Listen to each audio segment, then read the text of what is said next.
The broadcast is now starting. All attendees are in listen-only mode. Hi everybody, welcome to the weekly Niantic User Group meeting.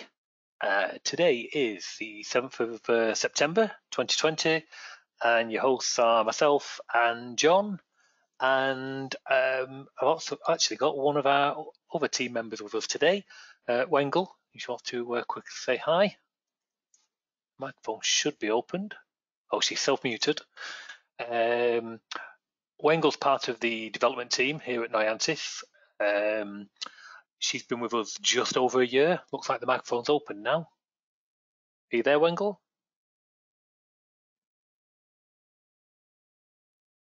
No? Okay, we'll get there in a second. The microphone's open should you get connected properly. Wengel's been with us just over a year now, and she really is coming along quite nicely as a developer. She works on lots of our projects, both our commercial apps and our contracts apps and so on, which is quite good. And predominantly, she uses a lot of the report control and the docking panes. So she actually drives some of the ideas forward of the usage of those and so on, and also checks while she's doing the development of the applications of the updates that we do. So Wengel, the mic is open. Should you get a chance? So we shall start with updates, but quickly, I was just mentioning to John there, I'm in quarantine after returning from vacation over in France. So in the UK, we've got to do a 14-day quarantine once you return. So I'm in the second week of that. I've just got the one monitor at home. So normally I have multiple monitors at the office. So what I've switched to using is the multiple desktop feature. So now, John, you were saying you don't really use that. Is that correct? Yeah, I kind of know about it, but I've never so basically learned about it, I guess. Yeah. You're looking. I've been doing some template development, so I've put this desktop as this desktop session as my template development. Now, if I hold down Control, Windows, and left, that'll switch me back, and I presume now you can see the Center Manager and schedule it. Correct? Just checking it's sharing the right one. Brilliant. Go back another one, and that is a particular project working on the smart system. Back another one, and that is a customer project, and that's dedicated to the normal one plus a different customer project. So basically, I'm just using Control, Windows, and right, and left, obviously, depending on which direction I want to go. Now, if I wanted to create another desktop, what we can do here, we go down to Task View, add a new desktop, and that you've still got your normal Windows desktop, all your icons and so on are there, but basically all your open folders, if I do my Alt Tab now, none of the windows are there, so none of the active windows are there. So if I open a Explorer session here, because I like to have lots of Explorer sessions open for the particular project I'm on. Like one of them, I always need a minimum of 5 Explorer windows open so that I can copy development as it's going through and restore data and so on and so forth.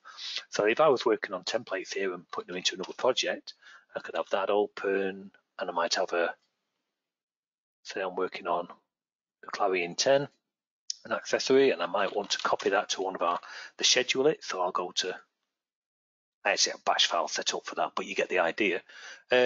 Point being on this is these Windows Explorer sessions, and if I was to start a browser session, that browser session is just for this Windows desktop. So let's go to, there you go, that's on the BBC. If I go back to the previous one where I've been working on my templates, and there's that session with the windows and so on, currently open, my Alt Tab only reflects what's going on that desktop. Likewise, if I would go back to Center Manager, the Alt Tab would show me just what's open on that. And there was Center Manager, which was actually running earlier. So it gives you the ability to basically have your lots of things open all at once, but in a categorized manner. And I can't believe, people are probably watching this video back saying, really, you've only just found that? Because it's been around in Windows 10 for I don't know how long. But yes, basically, we've only just come across it. I've been aware of it, but never actively used it, I'll be honest. Whereas while I was over in France, and especially now I'm back in quarantine, with just one monitor, it really has come into its own. I've needed this today. Just of late. And to get rid of that session, because obviously we don't need that, I can just go to it now and get rid. And I'll just go back to my previous session. So I thought that was pretty cool. It was pretty cool. I remember looking at it, but then I forgot about it. I guess well, I just never got into using it. I'll be honest. I think I was the same because I got multiple monitors. I would dedicate my one monitor. So if I'm working on Schedule It, I'd have the folders I mentioned earlier, and maybe a notepad session, and maybe the browser's over on the left monitor. And then if I was on a different project, I'd put that on a different monitor, and so on and so forth. But being locked down, having to work from home for this, for the rest of this week, the multiple desktops really has come into its own and helped me quite a lot. So yeah, so I thought that just a little tip there for everybody. Yeah. Bill Rollins has some comments on it. Oh, okay. He followed along. Is this a Windows 10 feature? You said yes. He said, what's it called? You said, what was it called? Oh, Task View. It's this icon down here. Yep. Yeah, he found it. Yes. So, and it just shows you your active windows, so you can hover over. Oh, sorry, that's actually selected. So I can hover over. I don't know if you can give these names. I mean, once you shut the machine down, these go, and then you have to bring them back again, and so on. But yeah, I think they're pretty good. Especially if you've only got the one, people in lockdown, you only got one monitor when you're used to multiple monitors and so on and so forth, or even just out on the road, and so on. You still want to keep things categorized. Then this can help. So all right, I'll give it a go. Okie dokie, yeah. And we'll have to do a Friday session where people just all throw in the mix, tips and tricks like this. Another one which we use, which I won't go into now, but there's a system called, we used to use Jira for boards for agile development across the team and so on. But now we've started using Clubhouse, and it's brilliant. Better just check which boards I go on to. It should be. Oh yeah, that's okay. That's a Niantic one and so on, so you can see different. It's just agile development, but you can have as many workspaces as you like, and it's free for up to 10 users. So you can actually distribute all of this across users if you want, your development team, but also if you've got a particular client who you do a lot of work for, you can dedicate it to them as well. And it's usual things. You can create new stories. You can open them up. You can embed images and files, videos, so on and so forth. URL links. Like I said, we actually run a Jira server in the office, but this is easier to use, much easier to use. So maybe a Friday session of tips and tricks sometime. Yeah, I like that idea. Yeah. Anyway, that's not our Niantic one for today. So Bill's got it, very cool, and it is. Yeah, it's I like it. There'll be others watching it back saying, really? But it's one of them where you saw it got added, you took a quick look maybe a year, 18 months ago, and never thought anything of it because you didn't need it. But this year's made us think outside the box a little, hasn't it? So that's just what we're doing. Okay, updates. So obviously, as I said, I was away on vacation and so on, and come back and playing a big catch up. Wengel says she's actually on the she's phoned in. Okie dokie. We've been working playing catch up, as I just mentioned, but there were two things we are currently actively working on, and that is on. Just get rid of that because we don't particularly need that. what we're actually working on, and these two go hand in hand, is the report control and the docking pane. So there's a big change coming. I want it finished. I want it because it's been in. One's been in beta. The docking pane's been in beta for a while now, and I'm just revisiting the code from the beta, which is good, and I'm reworking that a little better as well. But also getting it to work much better with the child content. The obvious one being, from our point of view, things like schedule it. So I'll just bring schedule it up. We always seem to use this. But let's just go to something like one of the maintenance options. So let's just go to any locations. There you go. So this is a Clarion pane running, Clarion window running in a docking pane. Now you might have others where you've actually got a pane which contains a report control. So it needs to know, and that report control could be a browse enhancer. It doesn't have to be, but it could be a browse enhancer, that kind of thing. So there's we need to finalize and tie in the updating between the two. So the likes of, if I went to the patient one, this is a bad example, but if I went to the patient one and select a particular patient, this down at the bottom is actually just another Clarion window with tabs on it. And of course it changes depending on what happens above. But that pane at the bottom could just be just a report control, as I mentioned. So we need to know, okay, when that pane has changed size, that content really needs to. In fact, actually, there's one goal. We've got a bug there. We need to address that. That content should have resized. We should be able to see more appointments there now. We should be able to see more alerts, and so on and so forth. And of course, the user can pin docking panes, fold them back, fold them out, unpin. Could even let them float if you wanted to. All of these will cause different sizes to occur for the actual child content. So it could be a Clarion window. It could just be a dedicated report control or a browse enhancer. Could be a property grid. Could be any number of things. And if it was on a Clarion window and you resize the window, you would get an event saying, event resized, event sized, or event do resize, that kind of thing. What we want to do is keep those same events, that same approach, but when they are being used as docking pane content. So there's changes required probably for all of the actual classes, but the two focusing on this week, definitely this week, is the docking pane and the report control. So that's what's literally in dev at the moment.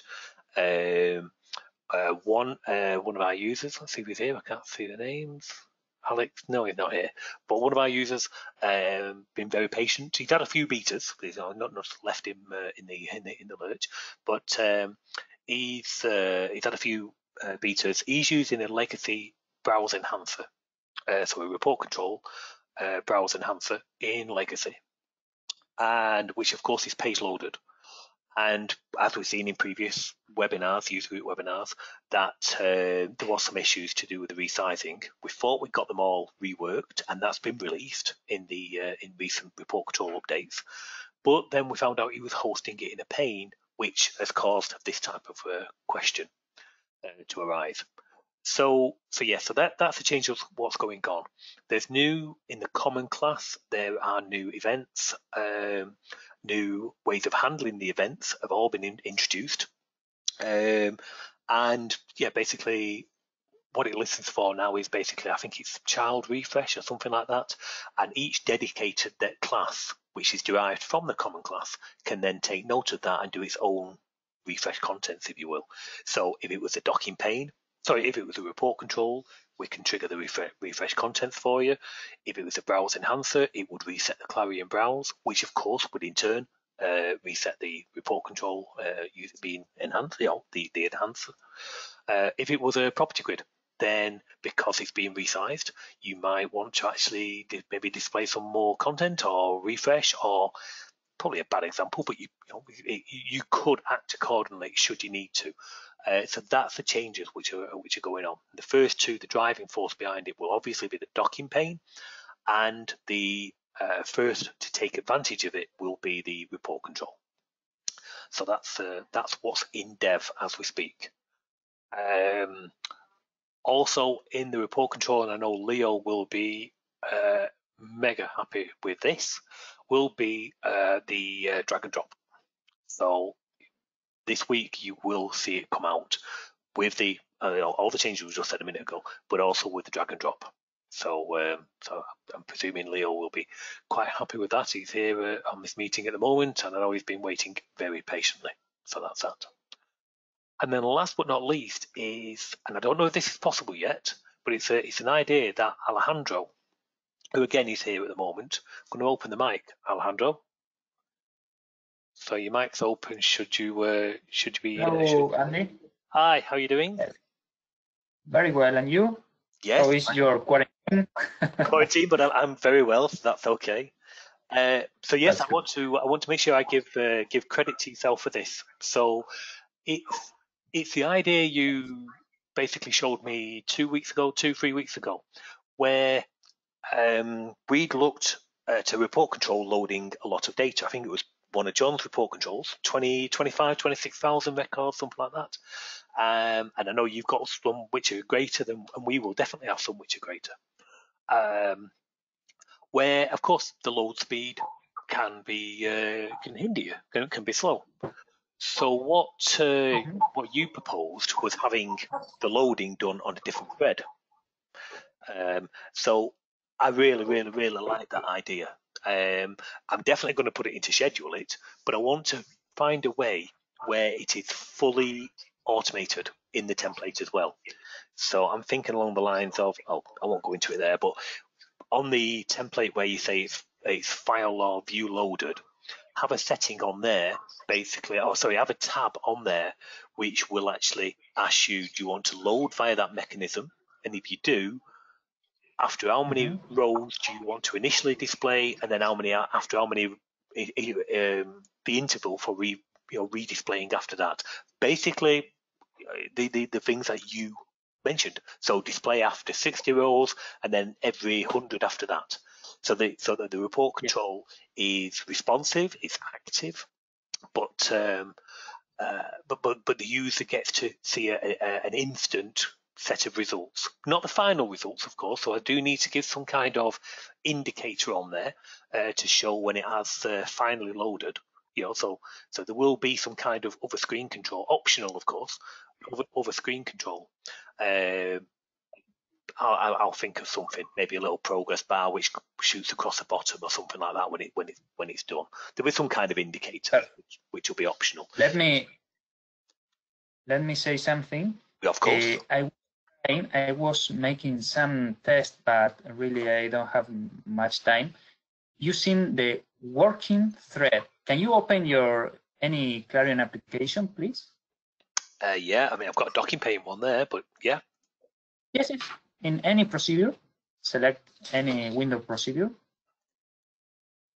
Okay, that's good. To the local extension. Okay. Insert and working.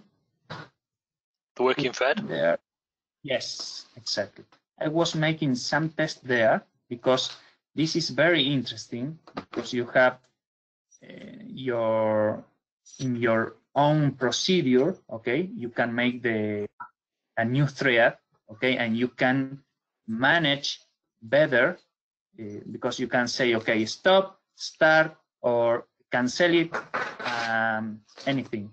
So I was making some tests there, but it's not complete. Okay. Not complete. But this is another idea for you. Well, maybe. Yeah, and the thing is, it probably would help tremendously, but we I have the problem. We have to ensure, one, the templates are ABC and legacy compliant, and two, our templates are actually still C6 compatible. We might think about dropping support for C6, but at the moment we still actually support C6. And of Yes. course, this wouldn't have been available back in Clarion 6, not as a template anyway. So any code we do, we can't be reliant on anything else. We have to build it in to our own classes. Chances are we'll build it into our common class, our core common class, which all the others are built upon. But we do have to, build it using what's available to all versions of Clarion back to Clarion 6. Mm-hmm. So that could be a Yes. limitation. But that's not to say we Yes, couldn't look at the approach this takes. We do have in our classes now. I'd have to look at the detail of that, but we do have. If we go back to our common class, let's just jump. We're getting a bit. This is quite heavy going. But if the classes ever needed to open a window, so it wanted to initialize controls, let's say on the application frame. So you add a command bar to the application frame, or a property grid to the application frame, or a task panel, anything like that. What it actually does is it calls this. So it has its own hidden OCX window, but it's not hidden, and so on. But what this allows it to do is take parameters from the calling thread, because of course this is started on its own thread, but we do pass in the class, which allows us to get that, and all our class methods do have the thread switching in when required, of course, so on. So we've kind of already got a good chunk of the work already done because we're already using it.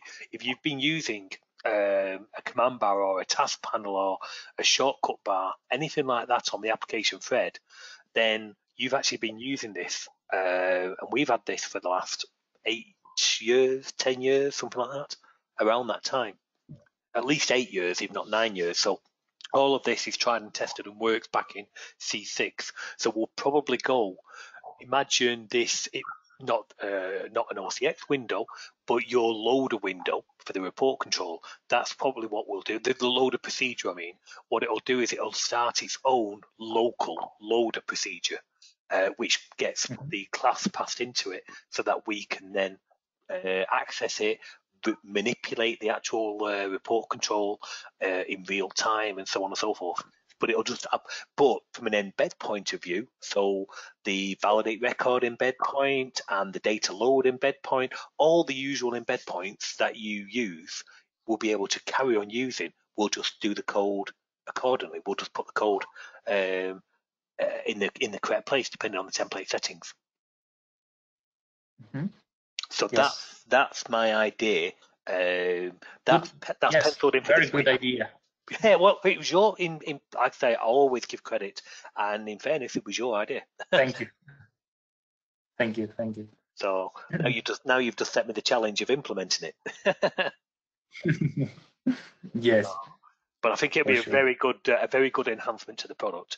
And in reality, you would question why you do want to go using the browser enhancers after that, because I personally probably wouldn't bother.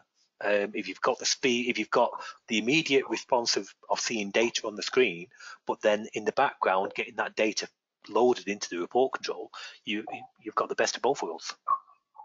Yes, actually, I think that is the same method or something like that with the browse, because the page load, so it's loading in the background. No, the page load doesn't load in the background. No, it only loads basically the number of records. That's one of the things we've been working on. Let me just open the Clarion 11 example. There's that legacy browse, which is definitely page loaded. It calculates the number of rows that it can show. This is a Clarion browse, by the way.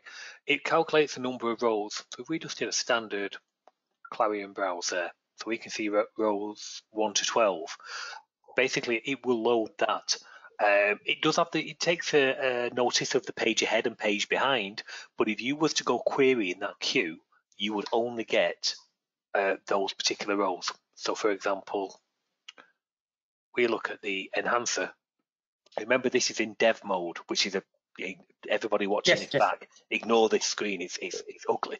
But what we're doing is we're demonstrating what's secretly going on in the Clarion browse compared to the report control. But if we was to query out any the number of records, what's truly in the Clarion browse, it's not loading in the background. It's just it just keeps a pointer as to where to load from, and then the number of lines it can fit, number of rows it can fit within its visible display. Mm-hmm. That's why you'll find a trick that we do, a trick that CapeSoft do, and I dare say probably Mike does in his templates. I don't know, but it is quite common. If you wanted to export the content of a file, let's say for send to from CapeSoft, or the actual browse enhancer for our browse enhancer, but then you click the print or the print preview, so you want the content to be contained in the preview output or the print output, then what we have to do, you're only actually looking at rows 1 to 25. In reality, there are 84 rows. Okay, so what we actually do there is you basically, without updating the screen, you have to change the height of the actual Clarion browse, get it to force the prop items to go larger enough, basically to fill the whole of the cube with the entire record set. So that's a trick that we actually do. So what actually happens there is, I wonder if I've got it on here. It should be in here. Oh, crikey, is it in the, find the code. It'd be based upon the prop items. Is it on one of the exports? No.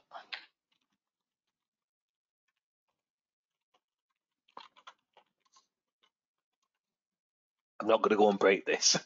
But it is a trick. It is a trick that you do basically to get it to fill the browse, fill the queue with the content, and then like the send to. What the send to does is it will take that queue and export the content out to whatever it needs to go to. So it might be HTML, it might be Excel, it might be PDF. It's whatever it's going to. Yes. Yeah, and the same with ours. We put it into the report control so that the report control previewer at the print or the print preview can include that content and give you the full file, even though it's page loaded. So that's what it does. So it's definitely not loading anything in the background. It's just that it stores a pointer at the start and basically displays, calculates where it is within that.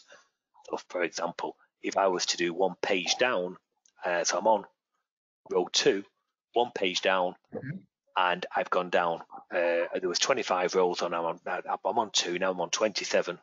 Next time I should be on 52, and so on. So, and if you was to query out the number of rows, you would only get the 25.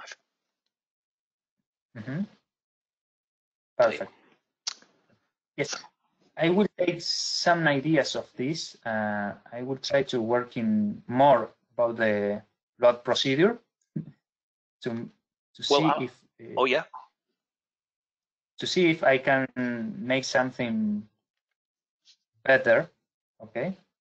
Well, I'll be literally as she's not here, but what the changes that's going on in this.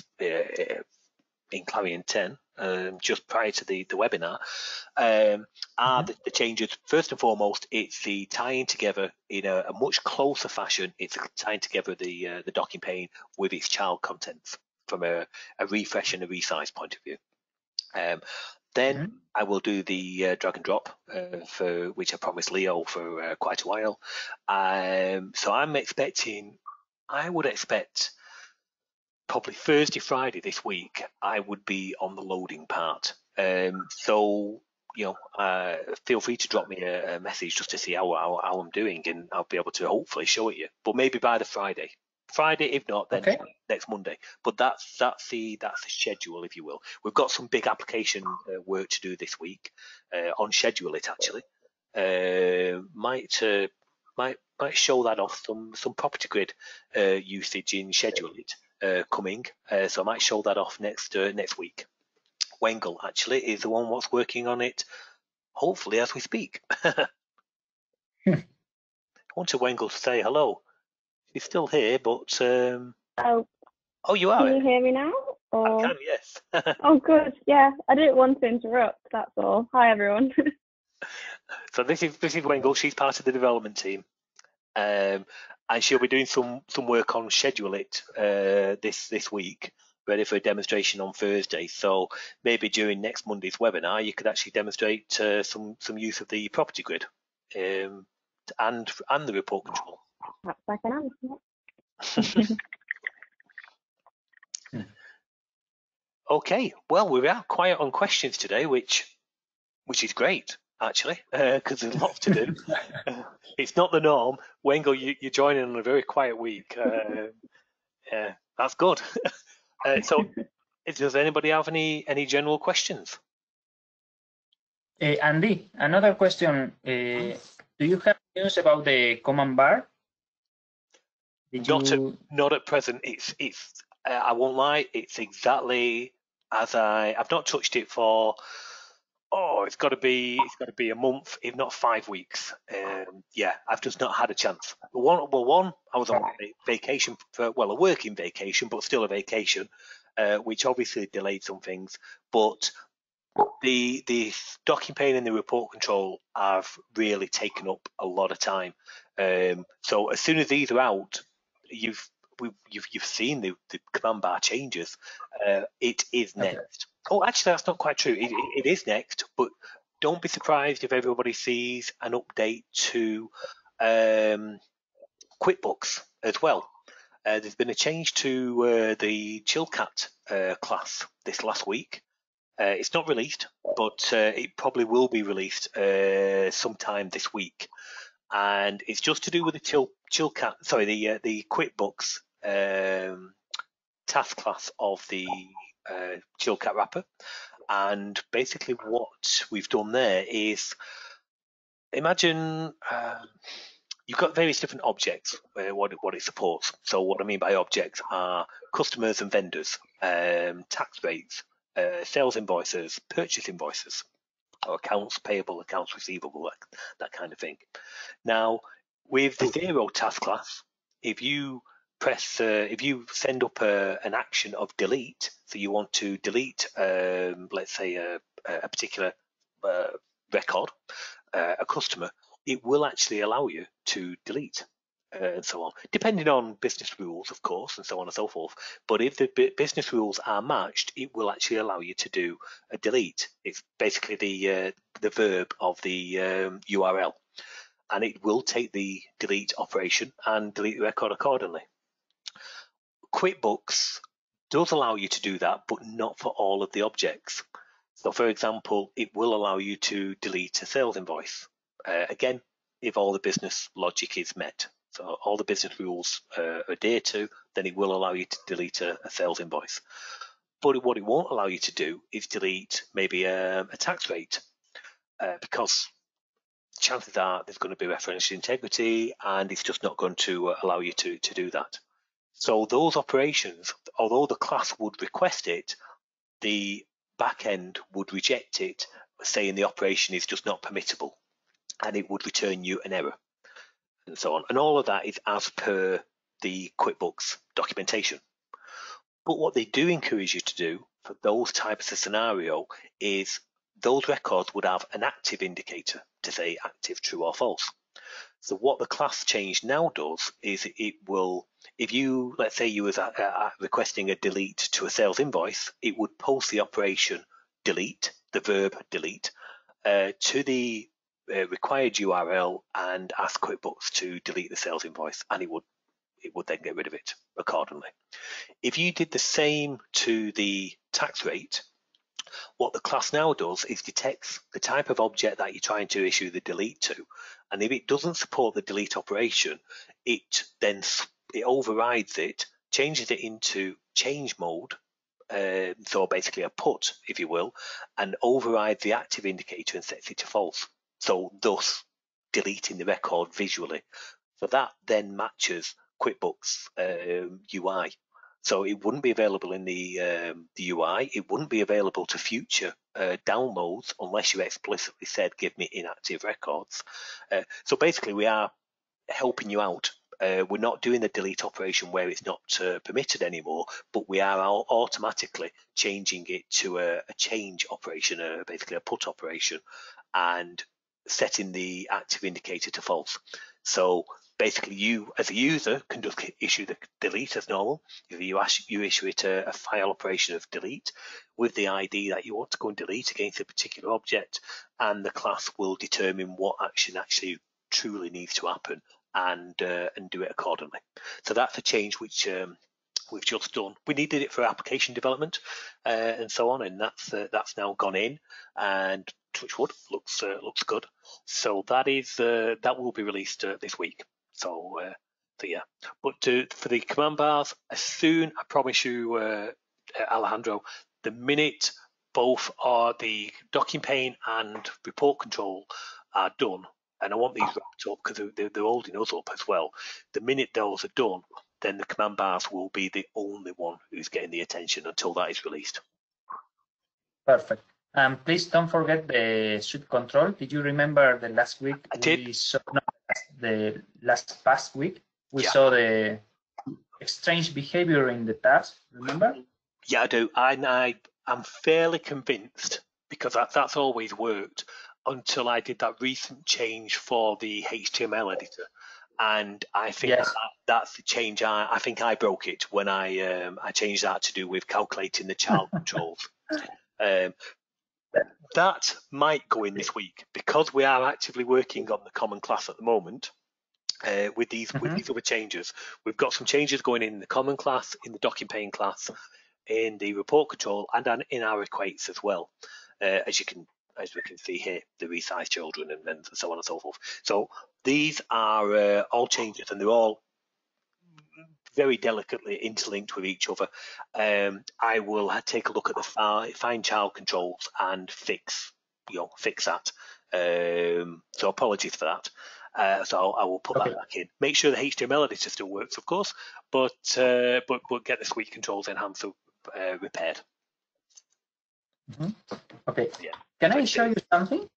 Of course. If you have time, of course. Yep. Okay. Let me make you presenter. Okay. Okay, you should get the prompt any minute. 1 second. I am selecting my screen. Here is.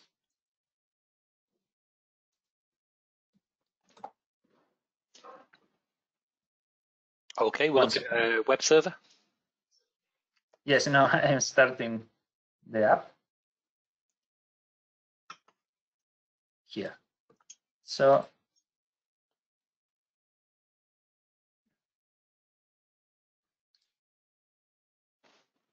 I will go here, maybe.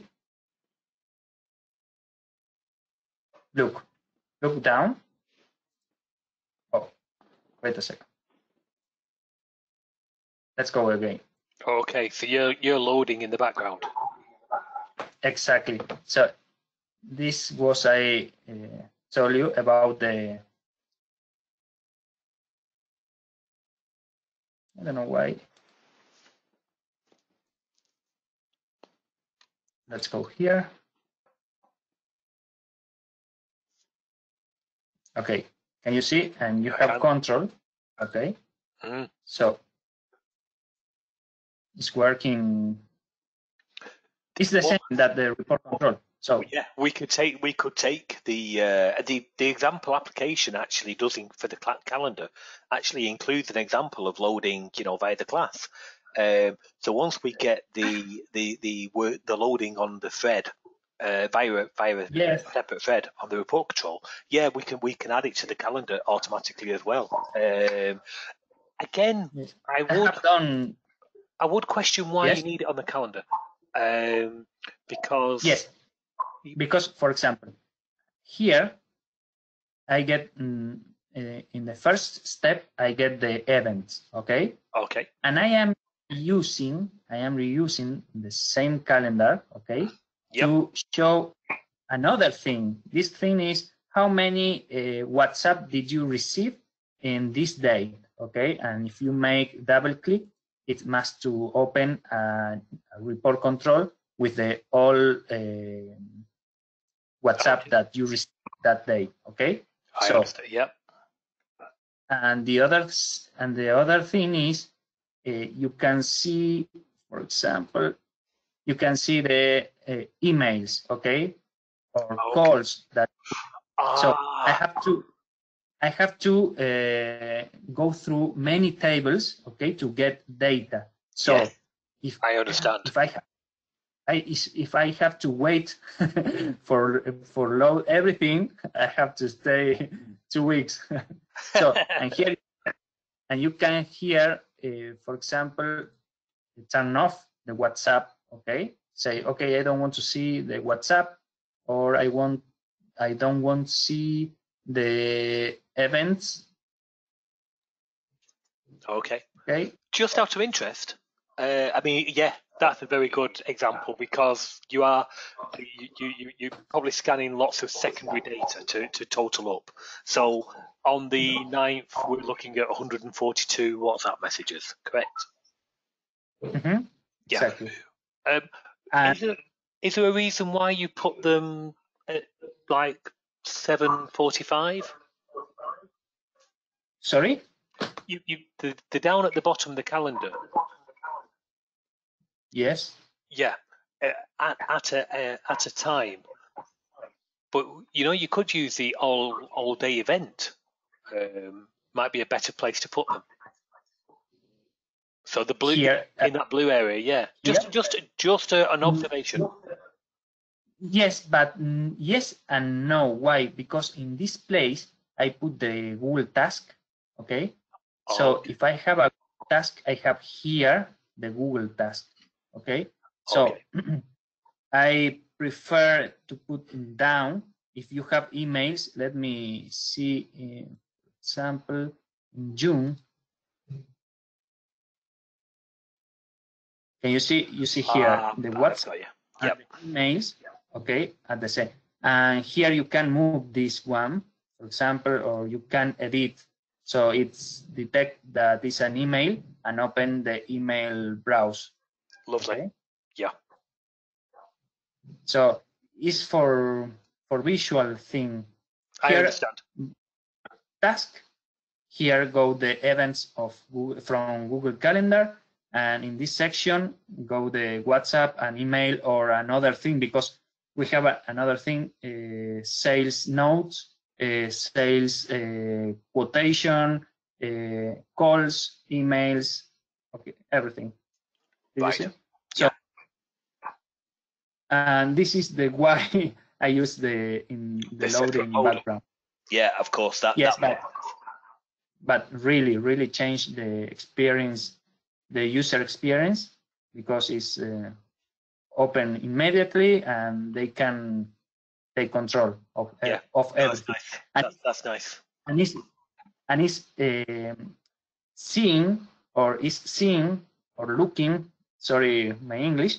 The event is loading, so they know that it's loading the data, so they have to wait. But it's different if see something and if they don't see nothing, okay, until it is. Oh no.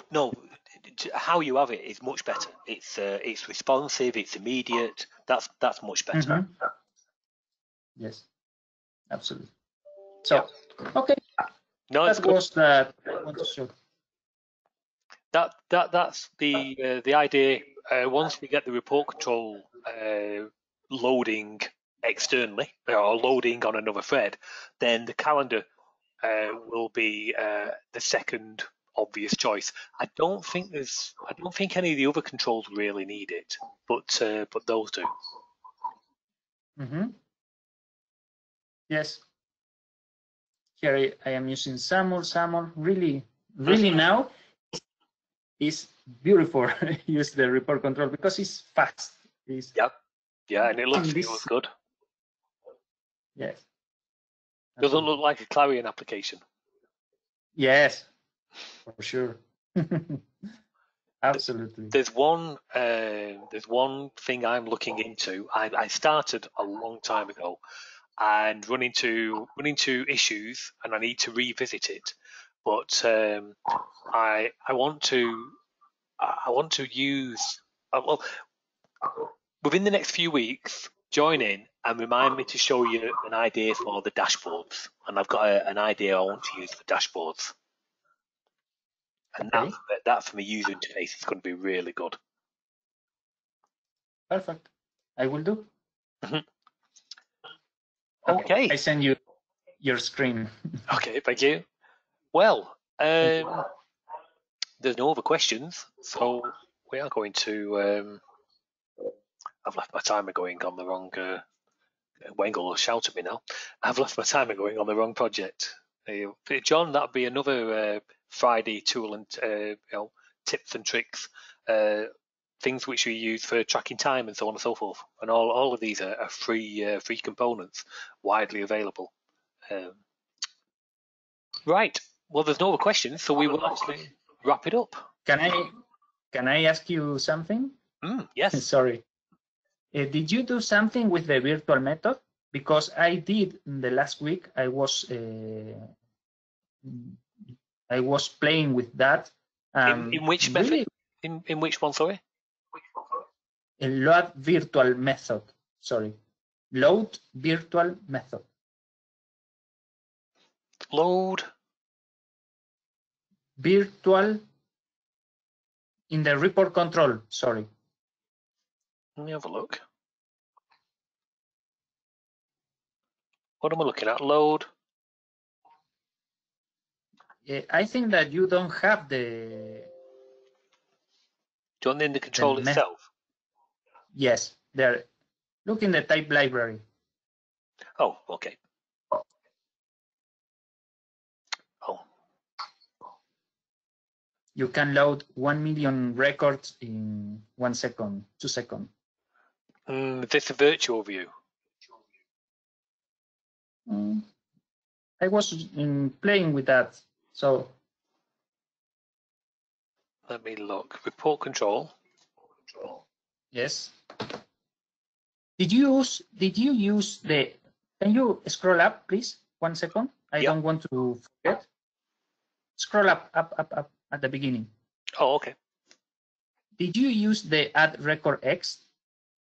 I can't remember. Let me take a look. Because this is very interesting. If you see in the CodeJock page, prime up the actual record itself first.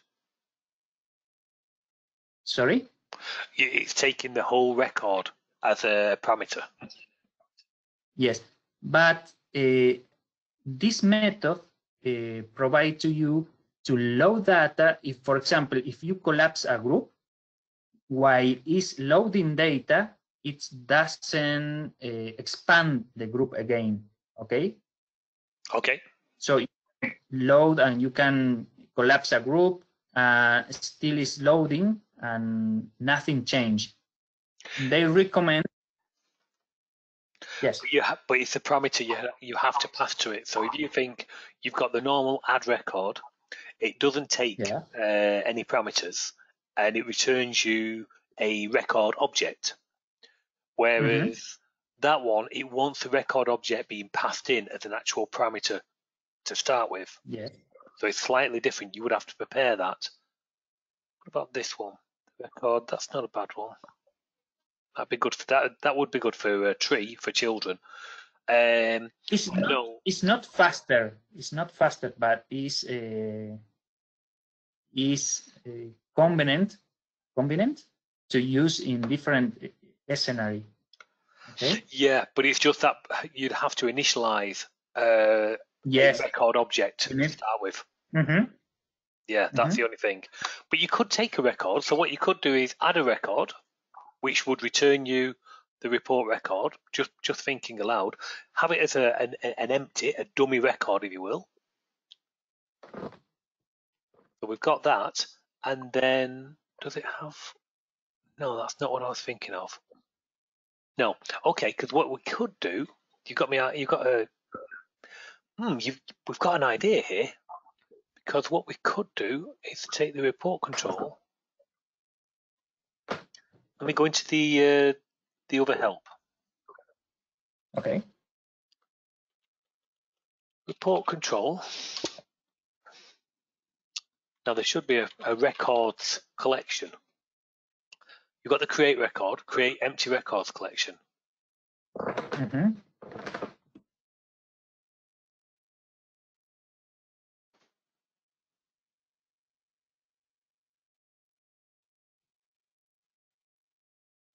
Okay.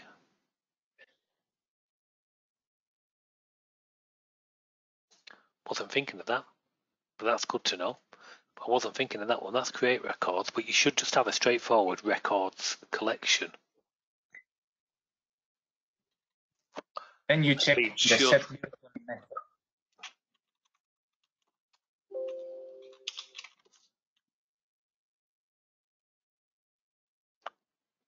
No, that's children. That's from an object. Nope. No, you use the add item to create the. Ah, no, this is what I was thinking of. The copy. Oh no, it's not that. There's a method which allows you to take a record and copy it. So we could prime up a record with the required number of items, and then issue a copy command to basically create another copy, but without having to then create an empty record and then add an item, add another item, and so on. So that could speed up just trying to find where the copy is. Copy the data to the clipboard. It's not that. But they go under collections. That looks promising. Create records from array, drag, no.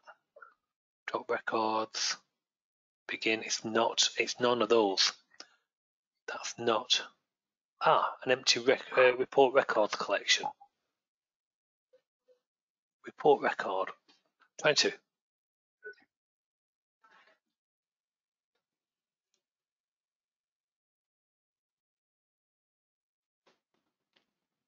Oh, it's going to be annoying. I'll have to find it, but there is. I'm sure there is a function which does a copy, which could come in handy, copy method. But I think that's just, to the clipboard. It's not that. There's one which will take a record and create you a duplicate of that record. Just like we've got that in the command bar and so on and so forth. We actually do manipulate, but I think you've got it for the report control as well. So that's another idea for me to look into. That could also help. Okay, perfect. But Can you look the virtual method? What is it? Sorry, the virtual method. Check in the help. It's the same. Set virtual. It's that virtual mode. Yes. Yeah. No, it's terrible. Yeah. You say? It's no good. It's no good. Okay. It does dramatically increase performance, like it says, but then you have to handle all of the data. Basically, the data is only being applied at the paint control. So you have to have before draw, set custom draw, yes, and before draw row, which means your grouping facility no longer works. The inline filters no longer work. Okay. Locators will no longer work because you're only ever looking. So you lost a lot of functionality. Exactly. Yeah, it becomes nothing more than a glorified list. Yeah. That's so it that is good. It does create you. Basically, all that is doing behind the scenes is, imagine the report control is nothing more than a dynamic array. Then it's just initializing the array to a predefined size. so the scroll bar will work correctly, and it will tell you when you move the scroll bar what position you are looking at within that array. But the actual content of it is all blank, and you have to paint it. Yeah, you have to detect where it is and paint it yourself. It's no good. It's not very good. Yes. I did, and it's painting one per one. Yeah. I did. I looked at that really early on when we was doing the report control to help with the speed, but we decided the work involved in doing that, and after all that work, the functions you actually lost, it's just doesn't. It's not what we're trying to achieve, and the Clarion users are trying to achieve. We're used to a Clarion list and being able to locate and filter and so on, and you wouldn't have any of that functionality, so it's not very good. Okay, perfect. Thank you, Andy. No problem. Okay, well, we shall wrap that up. So a nice brief one, but that's good. Quite happy with that.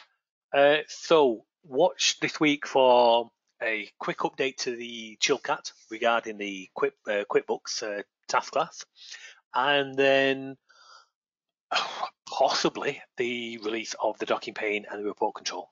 So watch this space. Okay, until next week. Thank you, everybody.